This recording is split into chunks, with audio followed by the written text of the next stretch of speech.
So everyone, the current year has been updated to now 2017. So anyone who's saying, it's 2016 is going to change, but more importantly is the first story, regressive story that's going to come out of 2017 is from no other than Black Lives Matter. And yes, of course, I'm talking about that kidnapping that happened that was streamed live on Facebook for just fucking wonderful. Great New Year's resolution, My New Year's resolution is to kidnap a white person and make him drink toilet water, Let's be honest here, this is pretty amateurish and not very professional, or I really don't know how you call somebody a professional kidnapper, but it just seemed like a pleb did this, you know what I mean? Like, this guy wasn't really wanting to make this guy suffer or anything like that, This was no ISIS kidnapping. Now, of course, the most disturbing part about this is the fact that it's racially charged, it's racially based, but one thing that I really found quite interesting, which I kind of have no proof for now, because I rolled back my phone because it some fuck-ups or whatever, and I no longer have those screenshots, and those screenshots are fucking gone. They're nowhere to be found on Twitter, so that's frustrating. But more importantly, I don't have the evidence that that the first thing you search when you search BLM, it was BLM kidnapping fake. That was the first thing that came up, so that was also really interesting. Basically 8 hours into the event, when shit happened, shit went down. So, and of course, no mainstream media was picking up. I didn't actually look at Fox, but I just kind of assumed that Fox would pick this up because they're right wing. But MSNBC, CNN, no, not on their radar because, oh, it's fake news. Well, first of all, this fucking happened. So you could say, like, some critics fear that this is Black Lives Matter, or this guy actually was Black Lives Matter, is not just a loser, but we have no evidence for that. I mean, I would assume that you would report the story. But maybe it's a hoax. Maybe it was not racially charged. Maybe they just wanted to give Black Lives Matter a bad name. Well, I have no proof that is the case. I also have no proof that it isn't the case, of course, until I search it in like 5 minutes after I finish this recording, because I'm doing this off the seat of my ass. But, of course, they'll run a fake news story, the rape mattress girl. They will run that story 100 fucking times. They'll run any story that basically proves that there is a cause for progressivism. That seems to be really common for these news outlets to run those stories. But for some reason, they're definitely silent on this one, even if it is amateurish and they made him drink toilet water. Not particularly pleasant, racially charged, is kind of disturbing, but of course not life-threatening. It was whether he didn't do it would be life-threatening. It just seems really stupid. Like, it seems like a really dumb fucking person doing this shit. But now I've recently done my Google search again, and I found that we do have CNN reporting on this matter. And then, of course, we have lefty sites like Heat Street and Gizmodo claiming that don't blame Black Lives Matter for this guy. And it's like, oh my god, seriously? I'm getting fucking tired. It's like, don't blame Islam for that guy blowing up. It's like, oh, okay, seriously. How many people need to blow themselves up before we're allowed to, say, hey, maybe there's a problem with this Islam political cult, not religion, fucked up ideology, right? Maybe there's a problem with the wording of this fucking Quran and how people practice it. Maybe there's a fucking problem. Don't. How many? Come on. How many guys? How many riots? How many beating people up?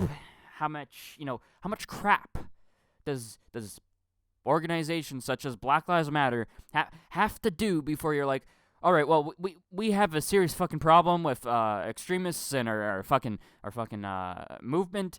We need to get rid of them. And, stop blaming the people calling out our extremists in our group as essentially people misrepresenting our movement. Because, if those extremists exist, they couldn't point to those examples. That's a thought, maybe, Honestly, your movement has been tainted with crap. This is why people look at this movement. They're like, this movement's fucking shit. And it's like, what, you hate black lives? God fucking damn it, you stupid idiot. That's just a statement. That's not, when we're talking the movement, your movement sucks. It's not particularly brilliant. It's got some shitty actors. There's a reason why movements like EDL was, Tommy Robinson. They were like, oh, we need to make sure that we keep the fascists out. Fascists go home. Nazis go home. They were doing that at their places. They're ensuring that these people were not welcome, essentially, and not able to hijack the movement until, of course, Robinson went to jail and he had no control over kicking people out of his movement, essentially, right? But and then essentially he dropped the label and started a new one because that one was fucked with racism, right? And that's the thing, like, the Tea Party, they constantly cleaned up after their garbage whenever they had an event. They didn't even, that's how important it was to them to maintain a good image, there's certain things like that. Branding is fucking important. And when people see your branding with all these extremists, they're like, well shit, Black Lives Matter is black supremacy. Well, and then you wonder fucking why people say that. You flip the fuck out and you blame them. Fix your shit, please. Thank you. Now, of course, it goes without saying, the video did not contain a Black Lives Matter chant or anything actually coherent and conclusive that these were Black Lives Matter. Let's be clear on that for one. But of course, we have to understand the climate. We have increases in crime in Chicago. We have increases in riots and stuff that were, in fact, Black Lives Matter. And so when people go to Twitter and like, this is fucking Black Lives Matter, you could say that this could just be a pure anomaly, but the trend is that racial crime is on the rise, and it seemed to be on the rise and correlation does not equal causation, but it does seem to correlate as the rise of Black Lives Matter and their mainstream attention. Now, of course, let's go through impartial article, CNN, Clinton News Network. Let's do it. 4 suspects have been charged in connection with the attack on the special needs teen that was streamed on Facebook Live. Jordan Hill, 18, blah blah blah, charged with a hate crime felony and aggravated kidnapping with unlawful restraint, aggravated blah blah blah. Face charges of residential burglary. So they essentially, it seems that they went into the home. This was not their house or whatever building they were in. Possession of a stolen motor vehicle. I guess they stole a car as well when they kidnapped this guy. Maybe, I don't know. Video of the torture as streamed stunned the country, but not just because of extrafil abuse, because of the comments made by some of the assailants. Fuck Donald Trump, one attacker shouted. Fuck white people, of course, So, the teen was tied up for 4 or 5 hours. Department told reporters the victim will recover from his injuries at his home with his parents. Teen's brother-in-law spoke briefly with reporters. We're grateful, blah, blah, blah. Boyd said the teen is doing well, is going to be accepted. He told the media, 30 minutes of horror. Video of the attack shows 18-year-old victim cowering in the corner of a room, tied up with his mouth, bound by plastic. His eyes fear as attackers get ready for the next attack. One assailant slashes his sweatshirt with a knife. Young woman streaming the abuse on Facebook Live repeatedly turns the camera back to herself because, well, she's an idiot, and they're like, these are teens, 18, 24. They're stupid millennials. Let's be honest here. They don't have life experience. Frankly, I honestly would have more brains than them. I would not point the camera at my face so I don't get caught. I don't know. Makes no fucking sense. An attacker then takes a knife to the victim's head, carving a patch of his skull. Okay, I didn't know about that. Honestly, I saw the video and I just did not want to watch it because I'm tired of watching hate crimes, and I feel like they're essentially poisoning my heart. I look at these things and I think very anti-Christian things. That's a good idea of where I stand on that. A very angry. I'm not a particularly brilliant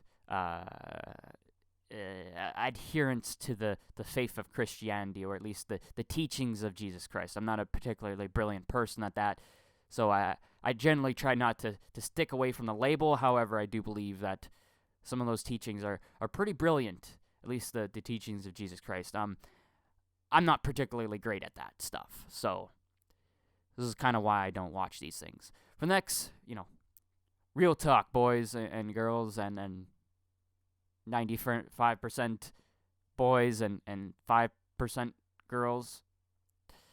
For the next 25 minutes, the abuse continues for the world to see. The victim is repeatedly kicked and punched in the head, screams annoyingly. The young woman broadcasts the attack, apparently dismayed that she's not getting any more attention online. You're not even commenting on my shit, she tells a friend during the live stream. Yeah. So, attention whores, basically. Many who saw the video have blamed the Black Lives Matter movement. When in the first 24 hours, the hashtag Black Lives Matter kidnapping was mentioned more than 48,000 times on Twitter. Okay. But on Thursday, police said they have not seen any connection to the Black Lives Matter activist group, contrary to some reports on social media. Okay, so yeah, maybe there's no proof that these people are in fact connected to the Black Lives Matter. The problem is when we have a whole bunch of events like this, like racially charged like this, chanting dead cops in Black Lives Matter protests, dumb shit like this, the Dallas shooting, Baton Rouge shootings, police shootings, increase in violent crime in the hood, race riots, Ferguson, Baltimore, Milwaukee, Jesus Christ, like the list goes on and on. When people already have that knowledge, prior knowledge in their head, their input, and when they see a video like this, their logical, conclusion is that, Black Lives Matter fault, and that's the problem, is you got bad branding already. You got a lot of bad branding, and yes, correlation does not equal causation, but the fact that there's these increases in hate crimes and crap, black supremacy crap from you guys, these aren't increases in hate crimes from whiteys and KKK racists. There probably will be. I'm imagining it's probably starting to increase because of this shit, because of alt-right doctrine and white genocide doctrine. The only logical explanation, result of that will be to shoot black people in defense, quotation marks around that, you know what I mean? But the thing is it's your guys' fault right now. It's their fault right now. And so the fact is when you have the fucking increase, the rise in Black Lives Matter increase, and the rise in racial crime increase, do you think maybe there's some link, like, that at least the question should be asked? That I think that's important. I don't know about you. Of course, DeRay McKesson will go on and say, this is Black Lives Matter. Stephen Colbert, give me your money. Fuck, I think I'm done with this. It's pretty basic. Let's face it, it's pretty basic. But yes, of course, we don't actually have a Black Lives Matter smoking gun link. I honestly don't even think it really matters if it's Black Lives Matter at this point, because of how much crap they have been responsible for, and the fact that, frankly, we just have a problem, okay? We just have a race problem. It doesn't even matter if it's Black Lives Matter's fault or not. I just want the fucking problem solved. I mean, of course it is important to name the movement that is responsible, so we can hold accountability where accountability is needed. But at the end of the day, the end goal I want is for racial crime to go down. That's what I want. I want people to stop chanting "fuck white people" and shit like that, and stop actually acting on those things. I want us to come together right now, please. We need the Beatles or somebody. Fuck. Seriously. We spent 40, 50, 60 years of why can't we be friends? Why can't we be friends? Come on and smile on your brother. Come on, get along and not kill people in Vietnam and race riots and Black Panthers and white tigers and KKK. Let's bow on your brother. Mighty neighborly. Seriously, like, come on. Let's just. I really can't think of the words to say because I just don't understand racism. It's like to millennials, racism is such an idiotic position to hold. Like, genuine supremacy of your race is such an idiotic position to hold that people are just like, what the fuck is going on here? How the fuck did this happen? How the fuck did this happen?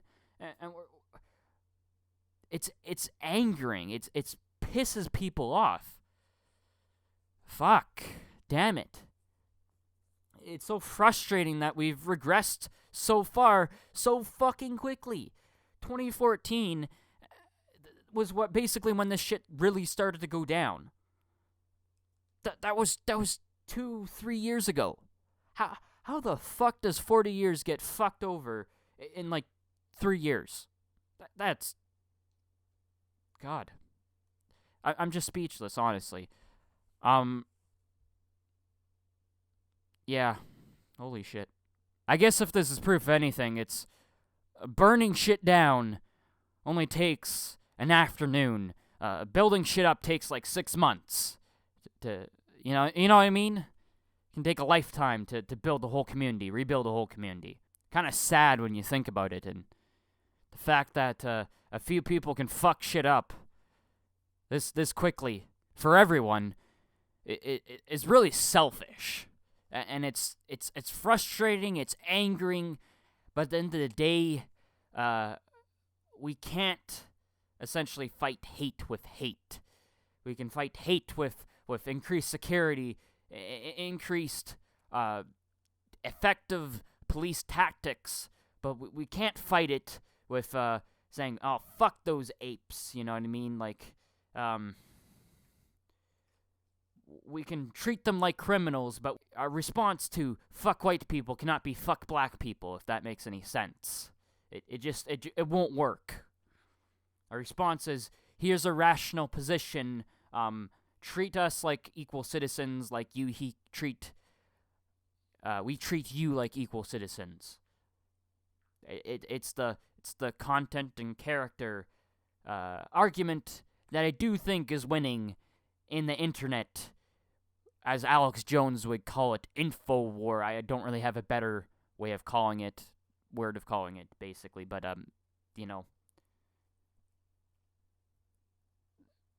they're turning the frogs gay.